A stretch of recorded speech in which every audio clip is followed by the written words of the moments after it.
The quiet sanctity of Mort Rainey's lakeside cabin, nestled deep in the Maine woods, had once been a refuge, a place of creative solitude where his imagination could roam free. Now, it was a prison, a gilded cage built by his own failing marriage. His wife, Amy, had left him, taking with her not just her presence, but the very essence of his routine, his sense of purpose. The divorce was still raw, a festering wound beneath the surface of his carefully constructed tranquility. He was a writer, a man whose entire being revolved around words, and now, the words themselves seemed to have abandoned him, replaced by a suffocating mental fog and a constant, low-grade hum of anxiety. Mort spent his days in a bathrobe, unshaven, perpetually disheveled. His diet consisted mostly of Doritos and Diet Coke, consumed from a perpetually overflowing ashtray. The cabin, once pristine, now reflected his internal chaos. Stacks of books and magazines teetered precariously, dust motes danced in the shafts of sunlight that pierced the grimy windows, and the lingering scent of stale cigarette smoke clung to everything. His dog, a white West Highland Terrier named Bump, was his sole companion, a silent, furry witness to his slow unraveling.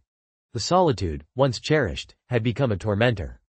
The days bled into one another, marked only by the shifting patterns of light on the lake and the steady decline of his emotional state. He was supposed to be writing, but the words wouldn't come. His latest novel, a psychological thriller, lay unfinished on his desk, a testament to his creative block. He was paralyzed, caught in a limbo of grief, anger, and self-pity. One sweltering afternoon, the oppressive silence of the cabin was abruptly shattered by the insistent rapping on his door. Mort, startled from his half-sleep on the sofa, grumbled. Visitors were rare, unwelcome intrusions into his self-imposed exile. He opened the door to find a gaunt, unkempt man standing on his porch, his face shadowed by a wide-brimmed hat. The stranger's eyes, hidden behind the hat's brim, seemed to bore into him, and his voice, a slow, drawling Mississippi accent, grated on Mort's frayed nerves. "You're Mort Rainey?" the man drawled, his voice tinged with an unnerving politeness that belied the menacing glint in his hidden eyes. "My name is John Shooter." Mort, still half asleep and disoriented, mumbled a confirmation. Shooter then held out a dog-eared manuscript, its pages yellowed and brittle with age. "You stole my story," Shooter declared, his voice rising slightly, the politeness giving way to a chilling undercurrent of accusation. "The story, Sowing Season. You published it as your own." Mort stared at the manuscript, then back at Shooter, bewilderment warring with irritation. He had never heard of Sowing Season, let alone stolen it. His mind, dulled by his emotional turmoil, struggled to grasp the absurdity of the accusation. "I don't know what you're talking about," Mort retorted, his voice raspy from disuse. Shooter's response was a slow, deliberate smile that didn't reach his eyes. "Oh, you do," he insisted, his voice now a low, dangerous growl. "And I'm here to collect." The encounter left Mort shaken. He dismissed Shooter as a deranged fan, a common nuisance for successful authors. But the seed of unease had been planted. He tried to shake it off, to return to his self-pitying stupor, but Shooter's gaunt face and unsettling eyes lingered in his mind. Days later, the cabin was vandalized. His beloved dog, Bump, was found dead, impaled by a screwdriver, a brutal, senseless act of cruelty. Attached to Bump's body was a note, crudely pinned, "Strike one."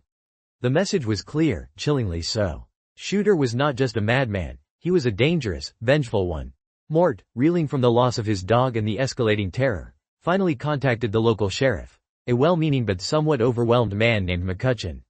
Mort explained the situation, the accusations, the violence, but McCutcheon, while sympathetic, seemed skeptical, hinting at Mort's fragile mental state and recent marital troubles. Mort knew what he was thinking. A writer, under stress, having hallucinations, perhaps even orchestrating these events himself in a twisted cry for help. Desperate, Mort sought help from his estranged wife, Amy, and her new boyfriend, Ted Milner. Amy, despite their bitter separation, still had a measure of concern for Mort, but Ted was openly hostile, suspicious of Mort's claims, convinced he was unstable. They offered little practical help, their presence only deepening Mort's sense of isolation. The attacks escalated. Shooter left increasingly menacing notes, each one counting down, each one pushing Mort closer to the brink of paranoia. Strike 2, appeared after his car tires were slashed. The final, terrifying note, Strike 3, was left after his cabin was set ablaze. Mort barely escaped the flames, his skin singed, his heart hammering with a primal fear. As his cabin smoldered, Mort's mind began to unravel further.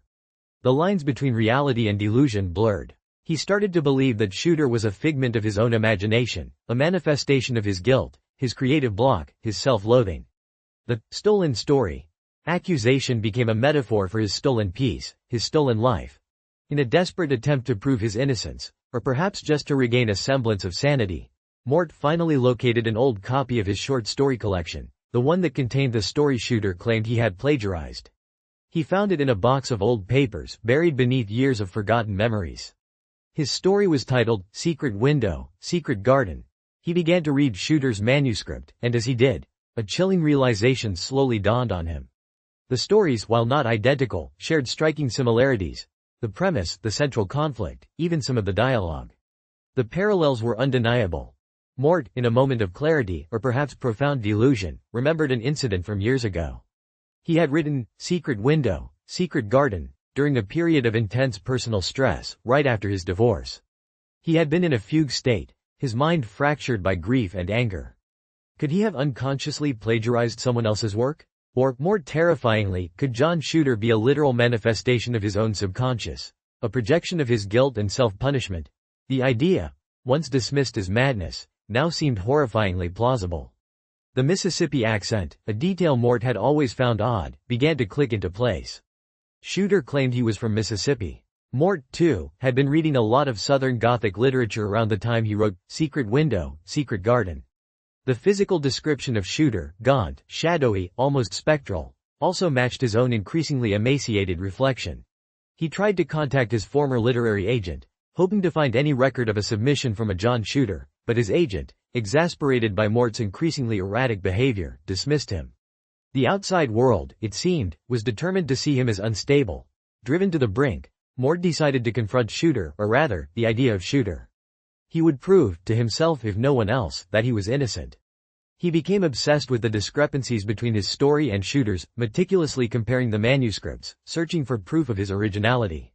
He even considered the possibility that the entire event was a delusion, a psychotic break brought on by his grief and isolation. The climax of Mort's internal struggle came when he realized the terrible truth. John Shooter was not a real person. He was a figment of Mort's imagination, a split personality, a manifestation of his own deep-seated guilt and rage.